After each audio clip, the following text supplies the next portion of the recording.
going to talk about Lyme disease, and before we get to my story, I'm going to give you some background info on it.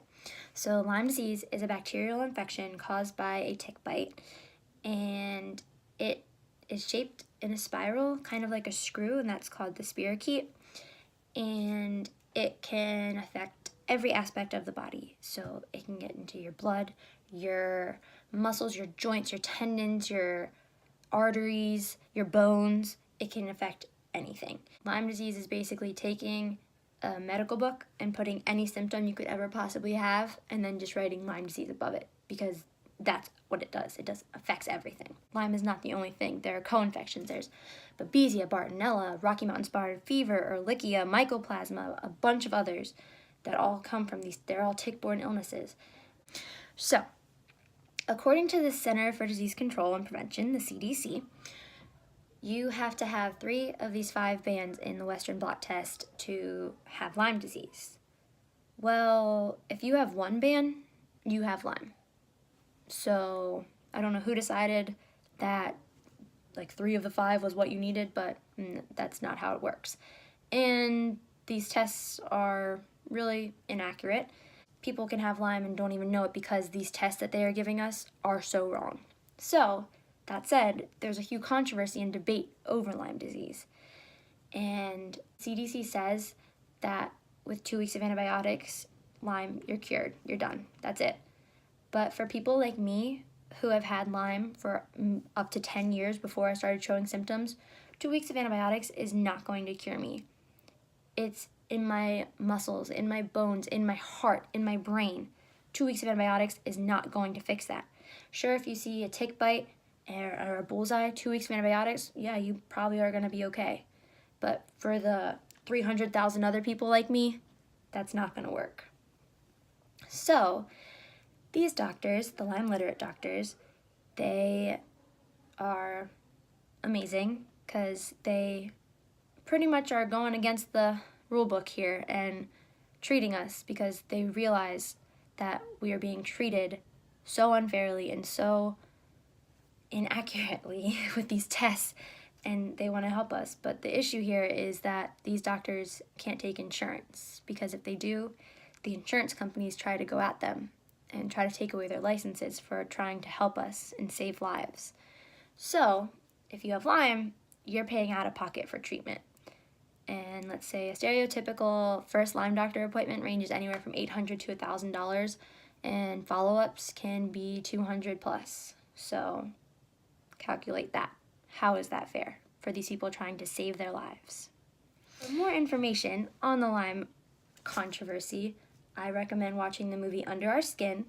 It is an amazing documentary and so eye-opening, and really will just help to show the world that this is a serious epidemic and it's taking over, and we need help and we need a cure and we need awareness. So please, please, please watch Under Our Skin and share. No one is immune to this disease. It is not prejudice. It will affect the rich, the poor, any color, any gender, any age. Anyone can get this disease. Animals get this disease. Everybody gets this disease, and there is no cure for this disease, and we need a cure, and we need guidelines that are going to help us get the care we need at an affordable cost. So now that we've gone over the Lyme controversy, we're going to talk about my personal journey with Lyme. So in May of 2012, I got a headache that wouldn't go away. And from the headache, I got neck stiffness, and then I got back pain, and I was exhausted all of the time. And we started going to a bunch of different doctors, and it took about 6 months and over 10 different doctors, a bunch of misdiagnosis, until we finally got my Lyme diagnosis.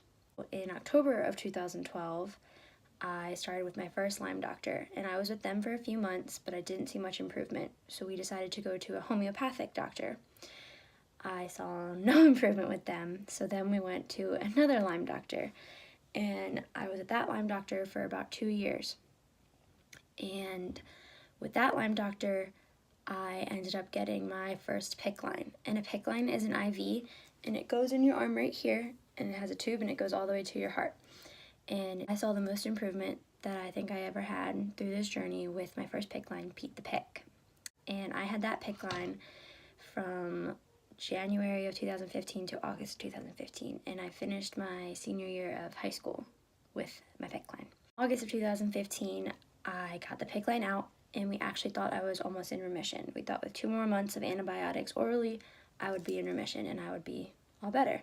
So I went away to college at Salisbury University, but unfortunately, I was exposed to mold, and I started getting worse rapidly.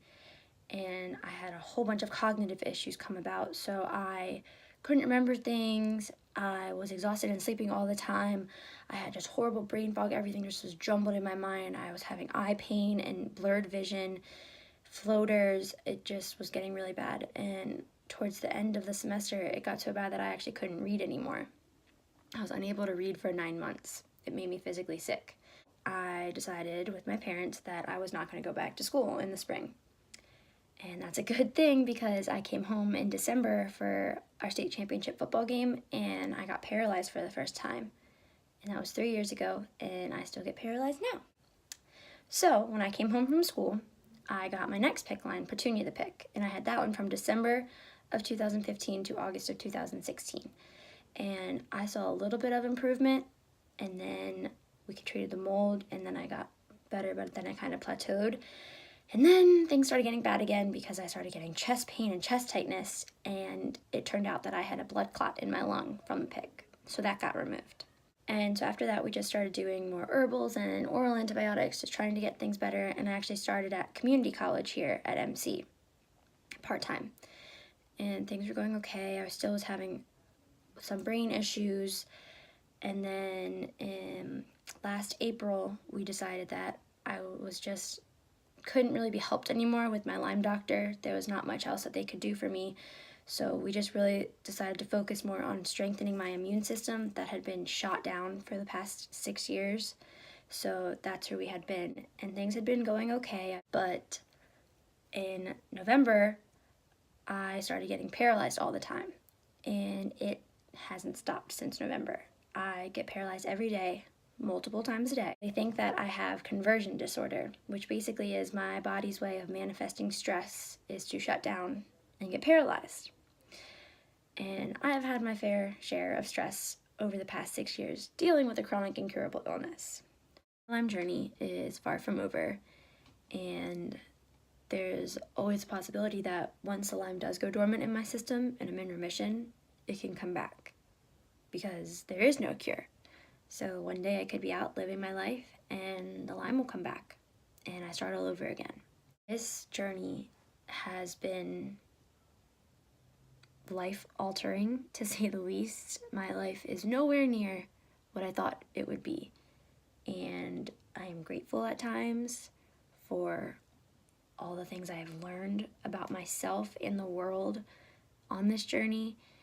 And I know that even when I am in remission and I'm able to do things again, my fight is not over, because I fight for all of those that have Lyme, all of those that will get Lyme, all of those that had Lyme and lost the battle.